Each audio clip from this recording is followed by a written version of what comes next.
तो दोस्तों, आज अक्टूबर की 12 तारीख है और आज हम बात करेंगे कि अगर आप गार्डनर हैं या आप पौधे के शौकीन हैं तो आपके पौधे के लिए सबसे ज़रूरी है कंपोस्ट की।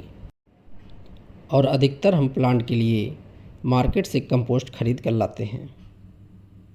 तो आज हम जानेंगे कि आप अपने घर पर ही प्लांट के ड्राई लीफ से, कटिंग या प्रूनिंग से निकले लीफ या किचन से निकले वेस्ट से आप कंपोस्ट कैसे तैयार कर सकते हैं। अधिकतर गार्डनर चाहते हैं तो कंपोस्ट बनाना, लेकिन सही जानकारी ना होने के कारण वो इसे तैयार नहीं कर पाते हैं, या तैयारी करते हैं तो कुछ ही दिन में कंपोस्ट से स्मेल आने लगती है, जिससे बीच में ही वो उसे छोड़ देते हैं। तो आज हम जानेंगे कि ड्राई लीफ या किचन वेस्ट से आप कंपोस्ट कैसे तैयार करें। कंपोस्ट के लिए पहली बात मैं बता दूं कि यह 10-20 दिन या 1 महीने का प्रोसेस नहीं है। कम से कम 3 से 4 महीने में यह कंपोस्ट आपका तैयार होगा। अगर आप अच्छी कंपोस्ट तैयार करना चाहते हैं, क्योंकि यह एक नेचुरल प्रोसेस है, तो यह इतना समय लगभग ले ही लेता है। जो लोग बताते हैं कि 1 महीने में कंपोस्ट तैयार हो जाएगा, तो ऐसा नहीं हो सकता।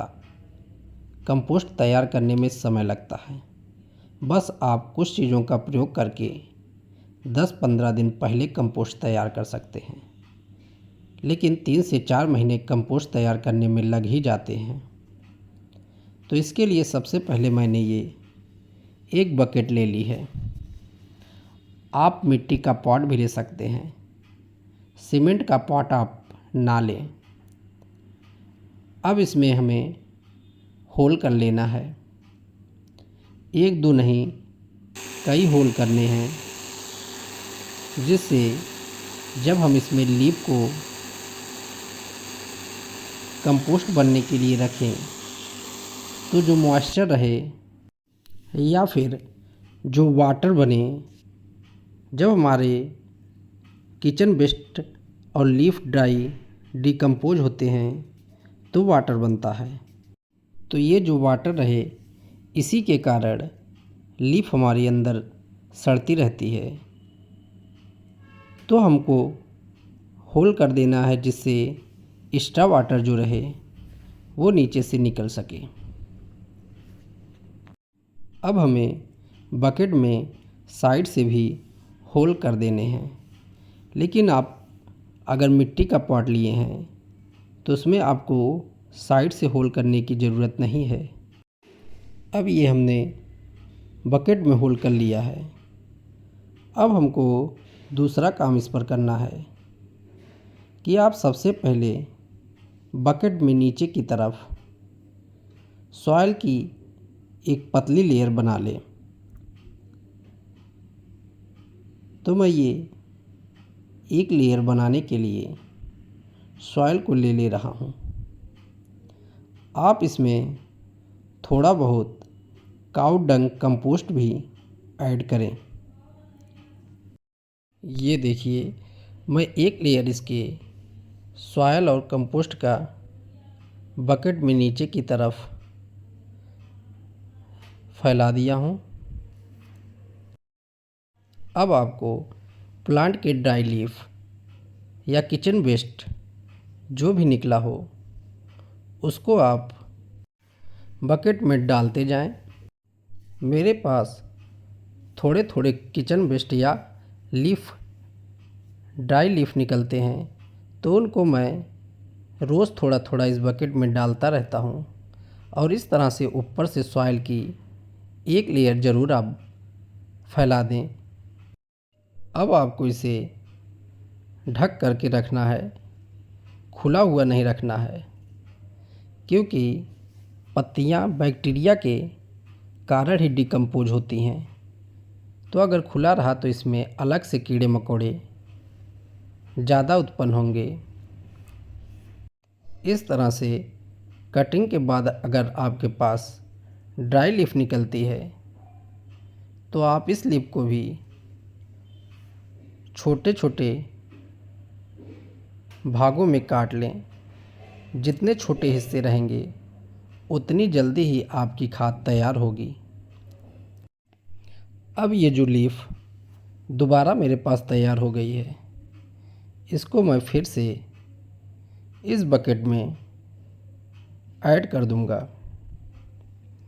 तो इस तरह से आप जब भी आपके पास लीफ तैयार होती रहे, आप उसे बकेट में ऐड करते रहें और ऊपर से आप इस पर सॉयल और कंपोस्ट की एक पतली लेयर फैला दें। आपको ये काम हमेशा करना है। जब भी आप लीफ को ऐड करें तो सॉयल को ऊपर से ज़रूर डाल दें।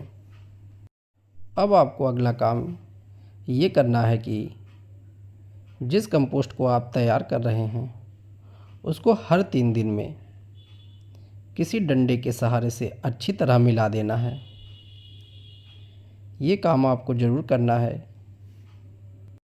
आप देखेंगे कि इसमें आपको वाटर दिखेगा और साथ ही साथ नमी बहुत अधिक दिखाई देगी। हो सके थोड़ा बहुत स्मेल भी इसमें से आए। इसमें मैं ये एक सेल भी मिला देता हूँ। यह कैल्शियम का बहुत अच्छा स्रोत होता है। आपको ये काम तब तक करना है जब तक कि आपकी बाल्टी पूरे लीफ से भर नहीं जाती है। प्रतिदिन आप इसमें कुछ न कुछ ऐड करते रहें और इसको अच्छी तरह से आप मिलाते रहें। अगर आप मिलाएंगे नहीं तो इसमें से स्मेल बहुत ज़्यादा आने लगेगी। और अब मेरे पास ये कुछ और लीफ निकल गई है, जिसको मैं इस बाल्टी में भर दे रहा हूँ। मैंने इसके छोटे पीस नहीं किए हैं। छोटे पीस रहने पे कंपोस्ट जल्दी तैयार होगी। तो आज फाइनली पूरी तरह से ये बकेट लीफ से भर गई है। और फिर से मैं सॉइल को ऊपर से ऐड कर दे रहा हूँ और इसको मैं ढक दे रहा हूँ और हर 3 दिन में इसे चलाता रहूँगा। आज 110 दिन बाद ये देखिए लीफ हमारी डिकम्पोज हो गई है। अब आप देखिए इसमें आपको नमी दिख रही होगी। अब हमको अगला काम क्या करना है, तो इसको हम लोग बाहर निकाल करके कम से कम 2 दिन के लिए धूप में रखेंगे। अभी आपको इस खाद को डायरेक्ट यूज नहीं करना है। एक बात आपको ध्यान देनी है कि जब आप कंपोस्ट तैयार करें तो सड़ी गली चीज़ आपको बकेट में नहीं डालनी है। अब मैंने ये देखिए 2 दिन इसे सुखा लिया है। आप इसमें देख रहे होंगे कुछ बड़े कण भी आपको दिख रहे हैं। तो आपको इस तरह से हाथों से एक बार अपने कंपोस्ट को पीस देना है। अगला काम आपको करना है, इस कंपोस्ट को आपको छानना होगा। तो हम इसको जब छान लेते हैं, छानने पर कुछ बड़े कण अलग हो जाएंगे और आपकी खाद छन के अलग हो जाएगी। ये ऊपर आप जो बड़े कण देख रहे हैं ये आपके वेस्ट नहीं हैं। इनका भी आप फिर से डिकम्पोज करके यूज करेंगे या फिर प्लांट लगाते समय इन्हें हम पॉट में नीचे की तरफ रख कर ऊपर सॉइल को भर देंगे। तो फाइनली ये देखिए ये हमारी कंपोस्ट तैयार हो गई है। इसे हम काला सोना कहते हैं और यह बहुत ही अच्छी कंपोस्ट तैयार हुई है। अब इसको हम डायरेक्ट सॉइल में अपने प्लांट की दे सकते हैं। तो दोस्तों, उम्मीद है आज का वीडियो आपको अच्छा लगा होगा। अगर वीडियो अच्छा लगा हो तो लाइक और शेयर कर दें। अगर आप चैनल पर नए हैं तो सब्सक्राइब करें। फिर मिलते हैं किसी नए वीडियो में किसी नए पौधे के साथ। तब तक के लिए बाय, टेक केयर।